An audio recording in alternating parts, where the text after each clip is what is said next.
నమస్తే welcome to V3 news లక్ష్యం సమాజహితం ముందుగా బులెటిన్ లో హెడ్లైన్స్ చూద్దాం తెలంగాణ సీఎం కు సవాల్ విసిరిన టీపీసీసీ వర్కింగ్ ప్రెసిడెంట్ ఇక దమ్ముంటే మల్కాజ్గిరిలో నాపోయి పోటీ చేయాలన్న రేవంత్ రెడ్డి తెలంగాణ డీజీపీగా మహేందర్ రెడ్డి నియామకాన్ని సవాల్ చేస్తూ పిటిషన్ యూపీఎస్సీ నిబంధనలు పాటించలేదని ఆరోపణ ఉల్లంఘన ఘనంగా అమ్మ భవానీ జాతర మహోత్సవాలు బోనాలతో అమ్మవారికి నైవేద్యాన్ని సమర్పించిన భక్తజనం పూర్తి డీటెయిల్స్లోకి వెళ్ళినట్లయితే వికారాబాద్ జిల్లా కోట్పల్లి మండలం బుగ్గాపూర్ గ్రామంలో రంభా భవానీ జాతర మహోత్సవాలు ఘనంగా నిర్వహించారు. ఆలయ పూజారి రాములు ప్రత్యేక బోనంతో పాటు ఆయా గ్రామాల ప్రజలు కూడా అమ్మవారికి ప్రత్యేకంగా నైవేద్యాన్ని తయారు చేసి బోనాలతో వెళ్ళి నైవేద్యాన్ని సమర్పించారు. ఆలయం వద్ద పండుగ వాతావరణం నెలకొంది. ఈ కార్యక్రమంలో స్థానిక సర్పంచ్ బోయ లక్ష్మి వెంకటయ్య గ్రామ పెద్దలు భక్తులు పెద్ద ఎత్తున పాల్గొన్నారు.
కర్నూలు జిల్లా ఆలూరు నియోజకవర్గంలో ఎన్నికల ప్రచారం మొదలయ్యాయి.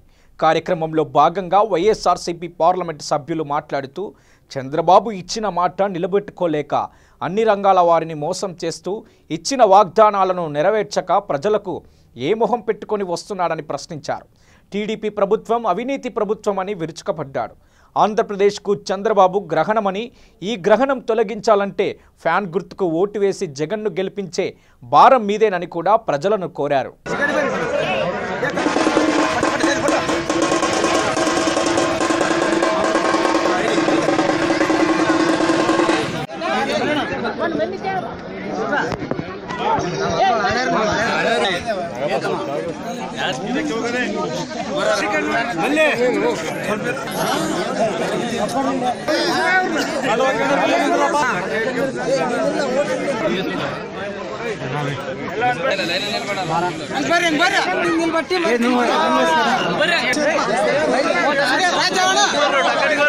తెలంగాణ డీజీపీ మహేందర్ రెడ్డిపై హైకోర్టులో పిటిషన్ దాఖలయ్యింది. డీజీపీగా ఆయన నియామకాన్ని సవాల్ చేస్తూ విజయ్ గోపాల్ అనే వ్యక్తి పిటిషన్ వేశారు. యూపీఎస్సీ నిబంధనలకు అనుగుణంగా మహేందర్ రెడ్డి నియామకం జరగలేదంటూ పిటిషన్లో ఆయన పేర్కొన్నారు. ఈ పిటిషన్ను విచారణకు స్వీకరించిన హైకోర్టు పిటిషనర్ అభ్యంతరాలకు సమాధానం ఇవ్వాలంటూ తెలంగాణ ప్రభుత్వాన్ని ఆదేశించింది. తదుపరి విచారణను 4 వారాలకు వాయిదా వేసింది.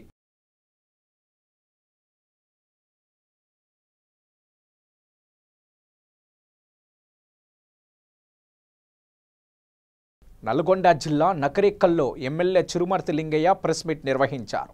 ఈ సందర్భంగా చిరుమర్తి లింగయ్య మాట్లాడుతూ టీఆర్ఎస్ పార్టీలో కొత్త పాత వర్గం అనే తేడా లేకుండా చిన్న పెద్ద భేదం లేకుండా అందరినీ కలుపుకొని టీఆర్ఎస్ పార్టీ ఏ జెండాలోని పనిచేస్తామని చిరుమర్తి లింగయ్య అన్నారు.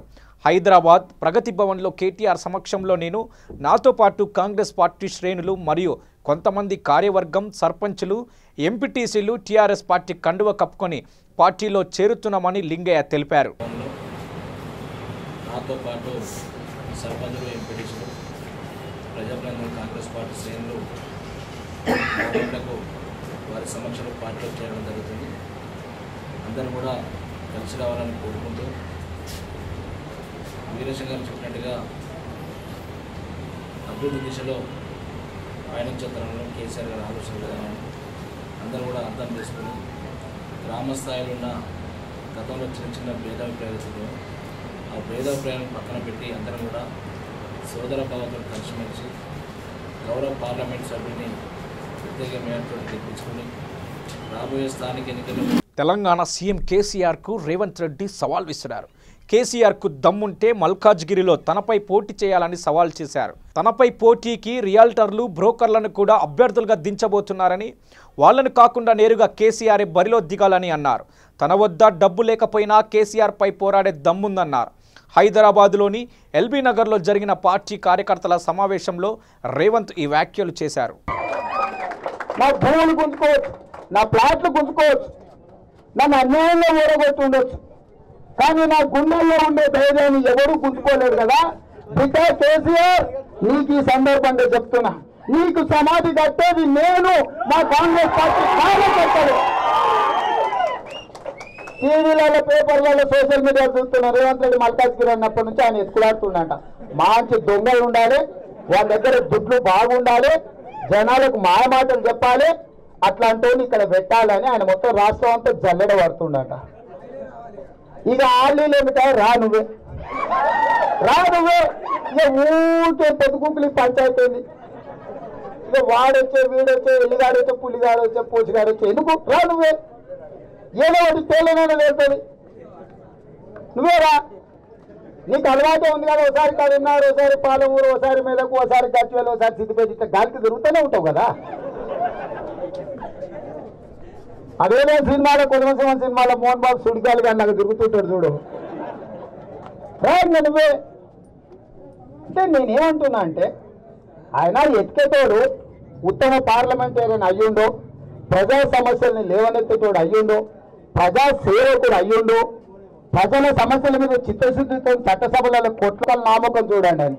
అయ్యగారి ముఖం చూస్తే ఏమన్నా మూరేడంతా ముక్కుంది. ఏంటండి కేసీఆర్ ముఖం చూడండి, వాళ్ళ కొడుకు చెప్తుండు, ఆయన ముఖం ఈయన ముఖం చూడొద్దుర్రి, ఎంపీలు అనేటోళ్ళు అంత చెత్తగాలు చెల్లనోళ్ళు, ఇక వాళ్ళ ముఖాలు చూడకుండా మా అయ్య ముఖం చూడురని. ఏం చూడాలి, మీ అయ్య ముఖం 15 ఏళ్ళ నుంచి చూస్తూనే ఉన్నావు. నువ్వు పల్లింకులు ఇస్తున్నావు, మీ అయ్యనేమో నువ్వేమో సెల్ఫీలు దిగుతున్నావు, నీ అయ్యనేమో సెల్ఫీ డబ్బా కొట్టుకుంటుండు రాష్ట్రం అంతా. ఏం చేసిండు అంటే, నిలబడ్డ అభ్యర్థులు కూడా మీరు పట్టించుకోవాల్సిన పని లేదని కేటీఆర్ చెప్తున్నాడు. ఇక్కడ ఉన్న పాత్రికేయ మిత్రులు కూడా ఆలోచన చేయాలి, రాసుకోవాలి, రాయాలి. ముక్కు ముఖం లేని వాళ్ళను, పైసలు చెల్లేని వాళ్ళను టీఆర్ఎస్ ఎంపీ అభ్యర్థులుగా నిలబెడితే నికాల్స్గా ప్రజల గొంతుగా ప్రజా సమస్యల మీద పోరాటానికి ఆ గొంతుకు ఒక రూపం ఇస్తే రేవంత్ రెడ్డి అనేటోన్ని కాదని, ముక్కు ముఖం లేనోని, ముక్కు ముఖం తెలియనోని కేసీఆర్ ముక్కు చూసి ఓట్లేమని అడుగుతుంది. ఇది న్యాయమా? ఒక్కసారి పార్టీకే మిత్రులు కూడా చెప్పాలి. ఎందుకంటే మీ మీద ఎక్కువ ఓడమ్మ తెలంగాణ ఉద్యోగంలో ఎగురెగురుతుంది ఒకరొకరికి అక్కడ కూర్చున్న మిత్రులు. అయితే 2-3 సార్లు అయితే మిగతా నుంచి కిందకి తొక్కుతారో అనుకున్న ఆవేశంతో. అందులో 10% అని ఇక్కడ ఉన్న మిత్రులు చూపించాలి కదా, ఇంత అన్యాయం జరుగుతుంటే. అరే, ప్రజా తీర్పును పూర్తిగా కాలే రాష్ట్రానికి కేసీఆర్ కంకణం కట్టుకొని బయలుదేరితే అందరం చూసుకుంటూ కూర్చోవలసిందేనా? ఇది న్యాయమా? 32 లక్షల మంది ఓటర్లు ఎప్పుడు వాళ్ళని ఎదుర్కోవాలి అంటే కేసీఆర్ వ్యూహాత్మకంగా 16 వస్తే ఢిల్లీకి పోతే 160 చేస్తాడంట, 16 వస్తే ఢిల్లీలో చక్రం తిప్పుతాడంట. నేను నిన్నమన్న రోజు అడుగుతున్నా, ఇప్పుడు నీ దగ్గర 16 ఉన్నాయి, నన్నే లేదు తప్ప అందరు నీతోనే ఉన్నారు. మల్లన్న వాయే, సుఖేందర్ అన్న వాయే, పొంగులేటి శ్రీనివాస్ రెడ్డి వాయే, కనిపించిన వాడల్లా నీ దాంట్లోనే చేర్చుకుంటే కలుపుకుంటుంది. 16 ఉన్నప్పుడు ఢిల్లీలో చక్రం కాదు కదా, బొమ్మరం కూడా తిప్పలే. తిప్పిందా? మరి చక్రం కాదు బొమ్మరం కూడా తిప్పినాడు. మళ్ళీ 16 ఇస్తే ఏం చేస్తాడు? ఇవాళ కొడుకు సారు కారు 16 అంట. నేను పెద్ద మనిషిని అడిగిన ఇట్లా అంటున్నాను, నాయన ఈయన పాలనలో సారా కారా కేసీఆర్ సర్కారు, ఇంత సారా తాగాలి, కారా బుక్కాలి, కేసీఆర్ సర్కార్లో ఇంటికి పోయి పడుకోవాలని పెద్ద మంది చెప్పింది చెట్టు కింద. ఇది ఎందుకంటే మద్యం అమ్మకాలలో దేశంలోనే అత్యధికంగా అమ్ముడుపోతున్న రాష్ట్రం కింద తెలంగాణ మొదటి స్థానం నమోదు చేసుకున్నది. కేసీఆర్ వచ్చిన తర్వాత సాధించిన అద్భుతమైన ప్రగతి మద్యం అమ్మకాలలో. మరి ఇవన్నీ ప్రత్యేకమైన పరిస్థితులు ఉన్నప్పుడు ఇక మీ దగ్గరకు వస్తున్నా, మనం నేను వచ్చి చెప్పిన సుధీర్ రెడ్డిని మెజార్టీతో గెలిపిస్తుంది. మరి ఇవాళ నేనే వస్తే ఎల్బీ నగర్ చౌరస్తాల, దిల్సుఖ్నగర్ చౌరస్తాల, రాజధాని టాకీస్ కాడ చౌరస్తాల కాడ నిలబడే నిరుద్యోగ యువత ఓట్లు వేస్తే 2 లక్షలతో గెలుస్తాం. ఈడ మొత్తం మల్కాజ్గిరి పార్లమెంట్ నియోజకవర్గం. ఎల్బీ నగర్లో 50,000 మెజార్టీ వస్తుంది. ఈడున్నన్ని నిరుద్యోగ శిక్షణా కేంద్రాలు ఎక్కడ లేవు మొత్తం రాష్ట్రంలోనే. మరి నిరుద్యోగ యువత, వీళ్ళు నిరుద్యోగ యువత నాకు బాగానే సీట్లు కొడతారు, సెల్ఫీలు దిగుతారు, జెండాలు పట్టుకొని తిరుగుతారు, ఏమంటే అంటారు బాగానే ఉంది, లోటు వేస్తారు. ఇంటికి పోయి అమ్మ నాయనకి చెప్పరు. మన కొడంగల్ నా కొంప అట్లే మునిగింది. వీళ్ళంతా వస్తే మా వాళ్ళు అంతా వస్తే నేను అనుకునే ఇక మా పిల్లలంతా ఉన్నట్టు తల్లిదండ్రులు కూడా మాకే ఉన్నాయి. పిల్లలు నాకు వచ్చిన తల్లిదండ్రులు అయినా ఎక్కడెక్కడో పోయినాయి. కాబట్టి ఇక్కడ ఉండే యువకులకు కూడా సెలవులు వచ్చినాయి కదా అని ఊరికి పోయినామను, ఇంట్లో అమ్మగారు ఇంటికి పోయేస్తుంటే ఈయన పంపించారు కానీ అమ్మగారు ఇంటికి పోయేది లేదు, అయ్యగారు ఇంటికి పోయేది లేదు. అందరూ హైదరాబాద్లో ఉండాలి.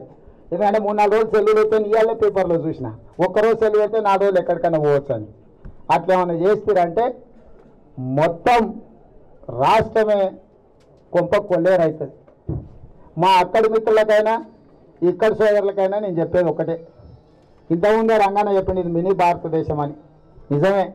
ఎందుకంటే ఎన్ని రాష్ట్రాలు ఉన్నాయి, అన్ని రాష్ట్రాల వాళ్ళు ఉండ్రు, 23 జిల్లాల వాళ్ళు ఉండ్రు. అంటే రాష్ట్రాలు మొత్తం 29 రాష్ట్రాల ఉన్న వాళ్ళు, బీహారీలు, బెంగాలీలు, కేరళ. ప్రజాస్వామ్యాన్ని బ్రతికించడానికి ఈ నియోజకవర్గ ప్రజలు వేసే ఓటు కేసీఆర్కు పోటు కావాలి. ఆ దెబ్బకు కేసీఆర్కు గుండెపోటు రావాలి. కారు గుర్తు కథం కావాలి. ఎందుకంటే ప్రజలిచ్చిన తీర్పుకు వ్యతిరేకంగా మన ఎమ్మెల్యేలను ఎత్తుకపోతున్నప్పుడు గుణపాఠం చెప్పకపోతే, నిలబడేటోడు లేకపోతే, ఇది యుద్ధం కాదు కత్తులు పెట్టుకొని తిప్పుకుంటే కేసీఆర్కి నాకు చెరువు కత్తిస్తే పాతకాలంలో ఎన్టీ రామారావు రాజనాలు చేసినట్టు ఎన్టీ రామారావులకు మనం రాజనాలు ఆయన ఎత్తు గంటల్లో 2 గంటల్లో ఏదో ఒకటి తేలిపోతుండే. కత్తి యుద్ధం ఉంటే ఏదో దేశనాలు వేసుకుంటే ఏమైతే అది అయిందని. ఇది కత్తుల యుద్ధం లేవు. ఇది రాజ్యం కాదు, రాజులు లేరు, ప్రజలే రాజులు, ఓటర్లే రాజులు. మీరే నిర్ణయిస్తారు ఎవరి చేతులు ఏముండాలనేది. కాబట్టి ఈ సందర్భంగా ఇక్కడికి వచ్చిన ప్రతి ఒక్క కాంగ్రెస్ పార్టీ కార్యకర్తకు, నాయకునికి నా విజ్ఞప్తి, రోజు పొద్దుగాలు ఇక్కడ, ఎందుకంటే ఎక్కువ మంది ఉద్యోగస్తులు ఉన్నారు, లేకపోతే వ్యాపారస్తులు ఉన్నారు. పొద్దుగాల 6 గంటలకు లేవాలి, 9 గంటల వరకు వీలైనన్ని కుటుంబాలను ఇంటింటికి తిరిగి ప్రజాస్వామ్యాన్ని పరిరక్షించాలంటే ఈ నియోజకవర్గంలో కాంగ్రెస్ పార్టీని గెలిపించాలి. ఈ 1 సీటు 2 సీట్లు టీఆర్ఎస్ ఓడిపోయినంత మాత్రాన కేసీఆర్ కుర్చీ ఊడేది లేదు, ఆయన పదవి పోయేది లేదు. కానీ నాలాంటి చట్టసభలు ఉంటే మాత్రం ప్రజా సమస్యల మీద అలుపెరగకుండా పోరాటం చేస్తా. నాకున్న 1 బిడ్డకు పెళ్ళి అయితే నాకు ఏం పర్లేదు, నాకు దావత్తులు కేసీఆర్ లాగా మందు లేదు, బీడీలు తాగే అలవాట్లేదు, సిగరెట్లు తాగే అలవాట్లేదు నాకు. అప్పుడో ఇప్పుడో ఎవరికి కనుగొత్తి ఇంత ఛాయ్ వస్తే తాగుతా, లేకపోతే నడుస్తుంది. ఇట్లా తినకపోయినా నడిచిపోతుంది. నాకు ఎట్లున్నా చూసిరు కదా. కాబట్టి వయసు ఉంది, ఓపిక ఉంది. ఇప్పుడు ప్రజలిచ్చే తీర్పుతోని రాష్ట్రంలోనే కాదు దేశంలో కూడా మన నియోజకవర్గానికి, మన రాష్ట్రానికి పేరు తెస్తా, నిధులు తెస్తా. అట్లాంటి మనం ఉండాలన్నా, లేకపోతే కేసీఆర్ ఎట్లాంటి వాళ్ళు పెడతాడో చూసి గట్లాంటి వాడు ఉండాలి. మొత్తం కేసీఆర్ కాదు, టీఆర్ఎస్ ఉన్న వాళ్ళు మొత్తం చూడండి. ఎవరైనా మనకంటే మంచోడు ఎవడనుంటే చేయరు, మనకంటే లేనప్పుడు ఆలోచన చేయరు. ఎందుకంటే ఈ దేశం మొత్తం కలిసి ఉన్న నియోజకవర్గ ప్రజా తీర్పును రాష్ట్ర ప్రజలందరూ ప్రత్యేకంగా చూస్తారు. ప్రకటన వచ్చినప్పటి నుంచి కేసీఆర్ ఎవరిని అభ్యర్థిగా పెడతారు, ఇలా ఫలితాలు ఏమొస్తాయని అన్నీ మల్కాజ్గిరి చుట్టూతున్నాయి. ప్రజలందరూ నిశితంగా గమనిస్తారు. ఇంట్లో అమ్మలక్కలు కూడా ఈటీవీ మా టీవీ సీరియల్ చూసేటోళ్ళు కూడా పక్కింటోళ్ళతో మాట్లాడుతున్నారు. అరే మళ్ళా పిల్లగాని తెచ్చింది నేను ఏం చెప్తాడో మొద నష్టపోవడానికి మా అక్కలు అంటారు. ఏం చెప్తాడు మాయల పక్కి వ్యవహారాలు ఎట్లెట్టు చెప్తాడు పాపం, ఈసారి పిల్లగాన్ని ఎట్లన్నా కాపాడాలి లేకపోతే ఆగమైతట్టుంది అని. అంటే ఇట్లాంటి పరిస్థితులు ఉన్న సందర్భంలో వచ్చిన ఎన్నికలు మల్కాజ్గిరి పార్లమెంటు నియోజకవర్గ ఎన్నికలు. ఈ ఎన్నికలల్లో కాంగ్రెస్, సిపిఐ, కోదండరామ్ గారు, దాదాపుగా తెలుగుదేశం పార్టీకి సంబంధించిన మిత్రులందరూ కూడా మేము అవుట్ రైట్గా పని చేస్తాము, గెలిపిస్తామని చెప్పారు. ఇది కాకుండా అదనంగా ఇంకొక బలం కూడా మనకు చేకూరింది. టీఆర్ఎస్ నేను మన ఫేస్బుక్ లైవ్ పెడితే దాదాపుగా 2 లక్షల మంది చూసారు. దాంట్లో ఒక 6-7 వేల మంది కామెంట్స్ పెడితే ఆ కామెంట్స్ ఊరికే చదివిన అసలు ఏందుందో చూద్దామని. దాంట్లో పెట్టిన వాళ్ళందరూ సార్ మేము టీఆర్ఎస్, మొన్నటిసారి కేసీఆర్కి వేసినాం, ఈసారి మాత్రం నీకే వేస్తాం. సార్ ప్రతిపక్షం బతుకుండాలంటే నువ్వు గెలవాలి, సార్ నీలాంటి చట్టసభలు ఉంటే మా ఊర్లోకి సమస్య ఉన్నాయి, నువ్వు మాట్లాడుతావు. సార్ నీలాంటి గెలిస్తే గా కాళేశ్వరం ప్రాజెక్టుకు జాతీయ హోదా వస్తే, గా ఉక్కు కర్మాగారం వస్తే, గా రైల్వే కోచ్ ఫ్యాక్టరీ వస్తుంది, ట్రైబల్ యూనివర్సిటీ వస్తుంది, గిరిజనుల రిజర్వేషన్లు 12% అవుతాయి. ఇట్లా అందులో కామెంట్ చేసిన వాళ్ళకు నిరుద్యోగ యువతకు ఉద్యోగాలు వస్తాయి. ఇట్లా వాళ్ళ సమస్యలకు ఒక పరిష్కారం దొరుకుతారని చెప్పి కింద కొన్ని వేల కామెంట్లు నేను చూసిన. అంటే ఇవాళ టీఆర్ఎస్ వాళ్ళు కూడా బయట వాళ్ళు కాదు, మల్కాజ్గిరి నియోజకవర్గంలో వాళ్ళు కూడా మన వెల్విషర్స్ బయటికి జెండా పట్టుకున్నా లోపల మాత్రం ఈయన గెలిస్తే బాగుండు, లేకపోతే మా బతుకు బస్ స్టాండ్ అవుతుంది, రేవంత్ రెడ్డి గెలిస్తేనే ప్రగతి భవన్ గేట్లు మా కోసం తెరుచుకుంటాయని చెప్పి వాళ్ళు కూడా అంటారు. మీరు ఓట్లు అడగని పోయినప్పుడు వీళ్ళు టీఆర్ఎస్ వాళ్ళు అని చెప్పకుండా పోయారు కదా, ఆ ఇంట్లోనే ప్రత్యేకంగా పోయి కూర్చొని మీకు సాయి మంచి నిలిచి కూర్చొని మాట్లాడతారో లేదో చూడండి, చుట్టాలు వచ్చినట్టు. ఇవాళ మనం ఇలా గెలవాల్సింది, గెలవబోయేది టీఆర్ఎస్ సానుభూతి పరులే మనకు అత్యధిక మెజార్టీ తీసుకొచ్చి పెడతారు. కాబట్టి మన కార్యకర్తలారా, ఈ ఇల్లు టీఆర్ఎస్, ఈ ఇల్లు కాంగ్రెస్, కాబట్టి కాంగ్రెస్ వాళ్ళకి ఓటేయమని చెప్తాం అనకండి. ప్రతి టీఆర్ఎస్ నాయకుల నుంచి, మంచి నాయకుల నుంచి ఇండ్లలో పోయి దండం పెట్టురు, చెప్పురు. వాళ్ళు దండం పెట్టురు కానీ మిమ్మల్ని వాళ్ళు అభినందిస్తారు, మంచి పని చెప్తారా, మీరన్నా చెప్తారు. మాకు విధి లేక ఇక్కడ ఉన్నాం, కానీ మేము మాత్రం తప్పకుండా ఈసారి రేవంత్ రెడ్డిని ఆశీర్వదిస్తాం. ఇప్పుడు ఒక చిన్న బ్రేక్ తీసుకుందాం. చూస్తూనే ఉండండి V3 న్యూస్, లక్ష్యం సమాజహితం. అచిర కాలంలో మమ్మల్ని ఆదరించి మేము V3 న్యూస్ ఛానల్ను ప్రారంభించిన 100 రోజులలో మాపై అభిమానంతో 20,000 సబ్స్క్రైబర్లు కావడం మాపై మీకున్న నమ్మకాన్ని తెలియజేస్తుంది. బాలారిష్టాలను అధిగమించి బుడిబుడి అడుగులతో ప్రారంభమైన మా ఈ ప్రస్థానాన్ని ఆదరిస్తున్న V3 న్యూస్ ప్రేక్షకులకు ధన్యవాదాలు. మీరు మాపై మరింత బాధ్యతను పెంచారు. మీ నమ్మకాన్ని వమ్ము చేయకుండా మరిన్ని విభిన్న కార్యక్రమాలతో మిమ్మల్ని ఎప్పటికప్పుడు ఆనందింపజేస్తూ మీ ఆధారాభిమానాలను చొరగొంటామని సవినయంగా తెలియజేస్తున్నాము. అతి తొందరలో ఇరు రాష్ట్రాలలో V3 న్యూస్ ప్రసారాలు ప్రారంభం కాబోతున్నాయని మరొకసారి మా V3 న్యూస్ ఛానల్ సబ్స్క్రైబర్లందరికీ పేరు పేరున ధన్యవాదాలు తెలియజేస్తున్నాము. ఇట్లు మీ V3 న్యూస్ ఛానల్ యాజమాన్యం మరియు సిబ్బంది. వయసుతో సంబంధం లేకుండా heart attack, stroke, cardiovascular disease వలన ప్రతిరోజు ఎంతో మంది మరణిస్తున్నారు. దీనికి కారణం ఆహారపు అలవాట్లు, coronary risk factors, sugar, BP, అధిక కొలెస్ట్రాల్, ఊబకాయం, వ్యాయామం చేయకపోవడం, మానసిక ఒత్తిడి, రక్తనాళాలలో కొవ్వు చేరడం. అయితే గుండె సంబంధిత వ్యాధులు ఉన్నవారికి మరియు భవిష్యత్తులో గుండె సంబంధిత వ్యాధులు రాకుండా ఉండటానికి హార్ట్ ప్లస్ ఔషధం చక్కగా పనిచేస్తుంది. హార్ట్ ప్లస్ ఔషధ శక్తి హృదయ కండరాలను మృదువుగా ఉంచుతుంది. కరోనరీలో రక్త ప్రసరణ సాఫీగా జరిగేట్లు చూస్తుంది. రక్తనాళాల్లో గడ్డకట్టిన రక్తాన్ని కరిగిస్తుంది. గుండె నొప్పి నుండి ఉపశమనం కలిగిస్తుంది. లో బీపీ, హై బీపీ నుండి కాపాడుతుంది. రక్తంలో ఆక్సిజన్ శాతం పెంచుతుంది. ఇది 100% వనమూలికలతో తయారు చేయబడింది. దీనితో ఎటువంటి దుష్ఫలితాలు ఉండవు. ఇది హృద్రోగులకు దివ్యౌషధం. ఇప్పుడే ఆర్డర్ చేయండి. Cell 8099999242. Welcome back to V3 news, లక్ష్యం సమాజహితం. ఇబ్రాహీంపట్నంలో Bharat institute of engineering and technology కాలేజీలో స్టూడెంట్ మధ్య గొడవలు చెలరేగాయి. ఫ్యాకల్టీ స్టూడెంట్ మధుని హరీశ్వర్ అనే స్టూడెంట్ కొట్టడంతో గొడవ మొదలయ్యింది. స్టూడెంట్స్ ధర్నాకు దిగడంతో కాలేజ్ యాజమాన్యం వచ్చి స్టూడెంట్స్కి సర్ది చెప్పడంతో గొడవ సర్దుమణిగింది.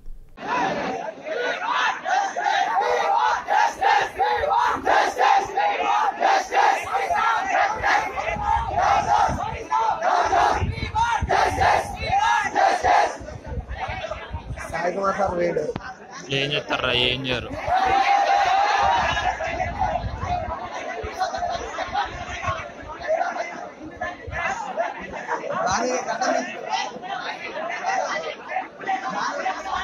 కర్నూలు జిల్లా కొడుమూరు మండలంలో మాజీ ఎమ్మెల్యే కోట్ల సుజాతమ్మ సమక్షంలో మాజీ ఎమ్మెల్యే పి మురళీకృష్ణ, కోట్ల జయసూర్య ప్రకాష్ రెడ్డి తెలుగుదేశం పార్టీలో చేరడం జరిగింది.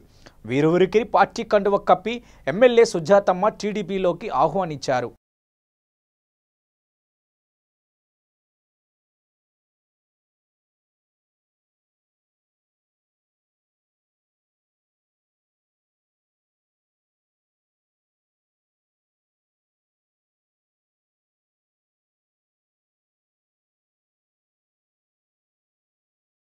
అనంతపురం జిల్లా ఉరవకొండ పట్టణంలో బీజేపీ నేత కొత్త శ్రీనివాసులు ఇంటింటా ప్రచారం మొదలుపెట్టారు. ఆయన మాట్లాడుతూ బీజేపీతోనే రాష్ట్ర అభివృద్ధి అన్నారు. ఉరవకొండ పట్టణంలో దాదాపు 27,000 ఓట్లు ఉన్నాయన్నారు. ఇక్కడ ప్రధాన వృత్తిగా చేస్తున్న చేనేత పరిశ్రమ అభివృద్ధి దిశగానే 263 కుటుంబాలకు ప్రత్యక్షంగా కాకుండా పరోక్షంగా ఉపాధి కల్పించడం కూడా జరిగిందన్నారు. ఇంకా ఈ కార్యక్రమంలో బీజేపీ సీనియర్ నాయకుడు కేశవ నాయక్ మరికొందరు నాయకులు కూడా పాల్గొన్నారు. 7,000 మంది ఓటర్స్ ఉన్నారు. మా ఉరవకొండ పట్టణంలో దాదాపు 27,000 ఓట్లు ఉన్నాయి. ఈ ఓట్లలో ముఖ్యంగా ఇక్కడ ప్రధాన వృత్తిగా చేనేత పరిశ్రమ ఉంది. ఈ చేనేత పరిశ్రమ రోజు రోజుకి దిగజారిపోతా అన్నది. ఈ చేనేత పరిశ్రమ అభివృద్ధికి దిశగానే ఇంతకుముందు కూడా మన ఉరవకొండకి కేంద్ర ప్రభుత్వం ద్వారా జాతీయ చేనేత అభివృద్ధి పథకం ద్వారా ఉరవకొండకు బ్లాక్ లెవెల్ క్లస్టర్ ఏర్పాటు చేయడం జరిగింది. దీని ద్వారా 263 కుటుంబాలకి ప్రత్యక్షంగా పరోక్షంగా ఉపాధి కల్పన జరగడం జరిగింది. నరేంద్ర మోడీ నాయకత్వంలో భారతీయ జనతా పార్టీ ప్రవేశపెట్టిన బ్లాక్ లెవెల్ క్లస్టర్స్ విషయంలో చేనేత కార్మికులకు నేరుగా ప్రతి లబ్ధిదారునికి తన ఇంటికే తన బ్యాంక్ అకౌంట్కే నిధులు పడే విధంగా జరగడం జరిగింది.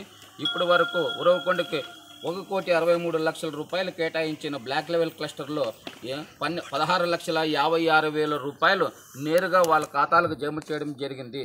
ఈ రాష్ట్రంలో చేనేత కార్మికులకి చేనేత ఉపాధి కల్పనలో రాష్ట్ర ప్రభుత్వం జాప్యం చేస్తున్నందున ఈ 5 ఏళ్ల కాలంలో రాష్ట్ర ప్రభుత్వం నుంచి చేనేత సంక్షేమ పథకాలు పూర్తి నిర్లక్ష్యము జాప్యం జరగడం వలన కేంద్ర ప్రభుత్వము చేనేత కార్మికులకి జవసత్వాలు కోల్పోతున్న నేతన్నల అభివృద్ధి కోసము బ్లాక్ లెవెల్ క్లస్టర్లు ఏర్పాటు చేయడం జరిగింది. ఆ దిశగానే ఉరవకొండలో 263 కుటుంబాలకు ఈ క్లస్టర్ ఉపయోగపడింది. భవిష్యత్తులో కూడా ఈ చిన్న క్లస్టర్ కాకుండా మెగా క్లస్టర్ ఏర్పాటు చేయించి చేనేత కార్మికులకు చేతి నిండా పనితో పాటు వాళ్ళకు గిట్టుబాటు ధర కల్పించేందుకు జాతీయ చేనేత అభివృద్ధి పథకం ద్వారా మెగా క్లస్టర్తో పాటు ప్రతి ఇంటికి చేనేత కార్మికు ప్రతి మగ్గమున్న చేనేత కార్మికునికి నేషనల్ డెవలప్మెంట్ కార్పొరేషన్ ద్వారా కేంద్ర ప్రభుత్వం ద్వారా నేరుగా చేనేత గుర్తింపు కార్డులతో పాటు పట్టాదారు పాస్ పుస్తకాలు కూడా అందజేసి వాళ్ళకి కేంద్ర ప్రభుత్వం నుంచి వచ్చే ప్రతి ఒక్క పైసా కూడా వాళ్ళ ఖాతాకు జమ అయ్యే విధంగా నేను కృషి చేస్తానని ఇందు మూలంగా తెలియజేస్తున్నాను. రిలయన్స్ కమ్యూనికేషన్స్ ఆర్కమ్ సంస్థకు చెందిన 462 రూపాయల కోట్ల బకాయిలను కూడా సకాలంలో చెల్లించడంతో అనిల్ అంబానీ ఊపిరి పీల్చుకున్నారు. ఈ సందర్భంగా తన అన్న వదినలు ముఖేష్ అంబానీ నీతా అంబానీలకు కృతజ్ఞతలను తెలుపుకున్నారు. ఆపద సమయంలో ఆదుకున్నారని వారి అండదండల వల్లే తాను బకాయిలు చెల్లించగలిగానని ఓ ప్రకటనలో పేర్కొన్నారు. మా పెద్దన్నయ్య ముఖేష్, మా వదిన నీతలకు మనస్ఫూర్తిగా కృతజ్ఞతలు తెలుపుకుంటున్నానన్నాడు. కష్టకాలంలో నా వెన్నంటే ఉన్నారు, కుటుంబ సభ్యుల మధ్య అనుబంధాలకు నిదర్శనంగా నిలిచారు అని, నేను నా కుటుంబ ఇక మీదట కూడా ఇలాగే కొనసాగుతామని చెప్పారు. ఇక ముఖేష్ నీతా చేసిన సాయం హృదయాన్ని తాకింది అంటూ ఓ ప్రకటనలో పేర్కొన్నారు. స్వీడన్కు చెందిన ఎరిక్సన్ కంపెనీకి పాత బకాయిల కింద 570 కోట్లు చెల్లించాలంటూ సుప్రీంకోర్టు ఆదేశించడంతో అప్పటికే నష్టాలతో సతమతమవుతున్న అనిల్ ఉక్కిరిబిక్కిరయ్యారు. మార్చి 19లోపు చెల్లించకపోతే 3 నెలలు జైలు శిక్ష ఎదుర్కోవాల్సి ఉంటుందని సుప్రీంకోర్టు స్పష్టం చేసింది. ఈ నేపథ్యంలో గడువుకు ఒక్కరోజు ముందే మార్చి 18న బకాయిలు చెల్లించి పరువు కాపాడుకున్నారు అనిల్ అంబానీ.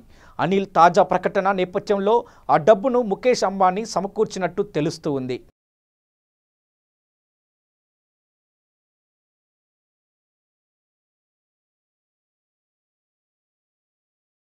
తెలంగాణలో లోక్సభ ఎన్నికలు రసవత్తంగా మారాయి. బలమైన అభ్యర్థులను రంగంలోకి దింపుతూ ప్రత్యర్థులకు సవాల్ విసురుతున్నాయి పార్టీలు. ఈ క్రమంలో ఖమ్మంలో పార్లమెంటు ఫైట్ మరింత ఆసక్తికరంగా మారింది. టీఆర్ఎస్ తరపున నామం నాగేశ్వరరావు బరిలోకి దిగుతుండగా కాంగ్రెస్ నుంచి రేణుకా చౌదరి పోటీ చేస్తున్నారు. ఇద్దరు బలమైన నేతలు కావడంతో, అందులోన కమ్మ సామాజిక వర్గానికి చెందిన నేతలే కావడంతో వీరిద్దరి పోరు కూడా ఉత్కంఠంగా రేపుతుంది.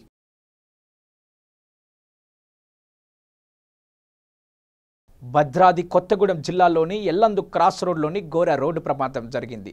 సిమెంట్ లారీ బైక్ ఢీకొన్న ప్రమాదంలో ఒక వ్యక్తి అక్కడికక్కడికే మరణించాడు. ప్రమాదం కారణంగా లారీ మంటల్లో దగ్ధమైపోయింది. సమాచారం అందుకున్న పోలీసులు సంఘటన స్థలానికి చేరుకొని క్షతగాత్రులను ఆసుపత్రికి తరలించారు. అగ్నిమాపక సిబ్బంది మంటలను అదుపులోకి తీసుకొచ్చారు. ఇవి బులెటిన్ విశేషాలు. బులెటిన్ ముగించే ముందు హెడ్లైన్స్ మరోసారి. తెలంగాణ సీఎంకు సవాల్ విసిరిన టీపీసీసీ వర్కింగ్ ప్రెసిడెంట్. ఇక దమ్ముంటే మల్కాజ్గిరిలో నాపోయి పోటీ చేయాలన్న రేవంత్ రెడ్డి. తెలంగాణ డీజీపీగా మహేందర్ రెడ్డి నియామకాన్ని సవాల్ చేస్తూ పిటిషన్. యూపీఎస్సీ నిబంధనలు పాటించలేదని ఆరోపణ ఉల్లంఘన. ఘనంగా అమ్మ భవానీ జాతర మహోత్సవాలు. బోనాలతో అమ్మవారికి నైవేద్యాన్ని సమర్పించిన భక్తజనం.